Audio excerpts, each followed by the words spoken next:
বিশ্ব অর্থনীতির হালচালে আবারও ধাক্কা খেল বাংলাদেশের সবচেয়ে বড় রপ্তানি খাত পোশাক শিল্প।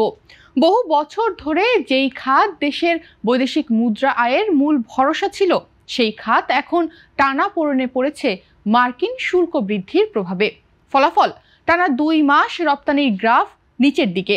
আগস্টে কমেছে 4.75%, আর সেপ্টেম্বরে 5.66%। উদ্যোক্তারা বলছেন, বাড়তি শুল্ক কার্যকর হওয়ার পর থেকেই ক্রেতারা অর্ডার কমিয়ে দিয়েছেন। ক্রেতারা আগের তুলনায় পোশাক কেনা কমিয়ে দিয়েছেন। ইউরোপের বাজার দখলে মরিয়া ভারত, চীনের উদ্যোক্তারা। এই দুই দেশের শুল্ক আরোপ বাংলাদেশের তুলনায় বেশি। অপরদিকে অর্থনীতিবিদরা বলছেন, বাংলাদেশের পোশাক রপ্তানি এখন অতিমাত্রায় নির্ভরশীল ইউরোপীয় ইউনিয়ন ও মার্কিন বাজারের ওপর। এই একমুখী নির্ভরতা ঝুঁকি তৈরি করছে শিল্প খাতের জন্য। তাই এখন সময় এসেছে বিকল্প রপ্তানি বাজার খোঁজার, যেমন লাতিন আমেরিকা, আফ্রিকা ও পূর্ব এশিয়ার বাজারে নতুনভাবে প্রবেশের উদ্যোগ নেওয়া। এদিকে ব্যবসায়ীরা জানাচ্ছেন, জুলাই মাসে রপ্তানির পরিমাণ তুলনামূলকভাবে বেশি ছিল, কারণ আগস্টে যুক্তরাষ্ট্রের নতুন শুল্ক কাঠামো কার্যকর হওয়ার আগে বেশিরভাগ কারখানা আগেভাগেই পণ্যের শিপমেন্ট সম্পন্ন করে। ফলে জুলাইয়ে রপ্তানি বেড়ে যায়, কিন্তু আগস্টে তা কমতে শুরু করে। বর্তমানে ক্রেতারা নতুন শুল্ক ব্যবস্থার সঙ্গে মানিয়ে নিতে সময় নিচ্ছেন। উদ্যোক্তাদের ধারণা, ব্যবসার এই ধীরগতি অন্তত 2 থেকে 3 মাস অব্যাহত থাকতে পারে।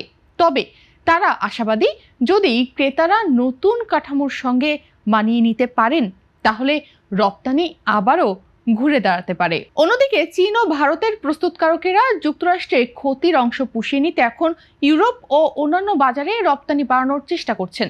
এতে বাংলাদেশের জন্য প্রতিযোগিতা আরো কঠিন হয়ে উঠছে। এ বিষয়ে বাংলাদেশ পোশাক প্রস্তুতকারক ও রপ্তানিকারক সমিতি BGMEA এর পরিচালক কাজী মিজানুর রহমান বলেন, মার্কিন শুল্ক আরোপের কারণে পোশাক রপ্তানি কমেছে। আগে 10 পিস পোশাক কিনলে এখন 5 পিস কেনেন বায়াররা। যুক্তরাষ্ট্রে আমাদের শুল্ক 36%। ভারত চায় না আমাদের ইউরোপের বাজারে নজর দিয়েছে, সেখানে তারা কম দামে পোশাক অর্ডার নিচ্ছে। সেক্ষেত্রে আমাদের থেকে কিছু অর্ডার কমছে। এ কারণে ইউরোপ এবং যুক্তরাষ্ট্রে পোশাক রপ্তানি কমছে।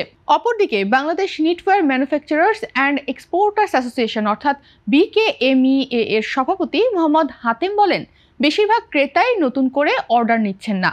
তারা অতিরিক্ত 20% পাল্টা শুল্কের একটি অংশ বাংলাদেশি সরবরাহকারীদের ওপর চাপিয়ে দেওয়ার চেষ্টা করছেন। রপ্তানিকারকদের পক্ষে এই অতিরিক্ত চাপ বহন করা সম্ভব নয়। রপ্তানিকারকরা প্রাথমিক শুল্ক সমন্বয় এবং উৎপাদন ব্যয় বৃদ্ধির চাপে রয়েছে। রপ্তানির এই ধীরগতি আগামী 2 থেকে 3 মাস অব্যাহত থাকতে পারে।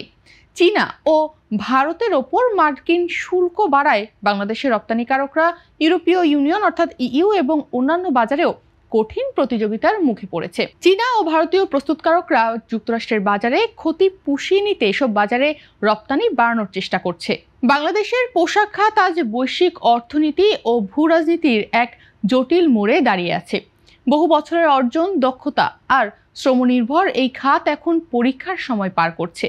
মার্কিন শুল্ক, ক্রেতাদের অনিশ্চয়তা আর বৈশ্বিক প্রতিযোগিতার চাপ সব মিলিয়ে রপ্তানি কমছে আস্থাও। তবে বিশেষজ্ঞদের মতে, সংকটের মধ্যেই সুযোগ লুকিয়ে থাকে। যদি বাংলাদেশ এখনই কূটনৈতিকভাবে সক্রিয় হয়, বিকল্প বাজার খোঁজে এবং উৎপাদনে প্রযুক্তি ও বৈচিত্র্য আনে, তাহলে এই ধাক্কা সামলে আবারও বিশ্ববাজারে নিজের অবস্থান শক্ত করতে পারবে। কারণ বৈশ্বিক পোশাক বাণিজ্যে মেড ইন বাংলাদেশ শুধু একটি ট্যাগ নয়, এটি 1 দশকের পরিশ্রম, আস্থা এবং বাংলাদেশের অর্থনীতির প্রাণশক্তি।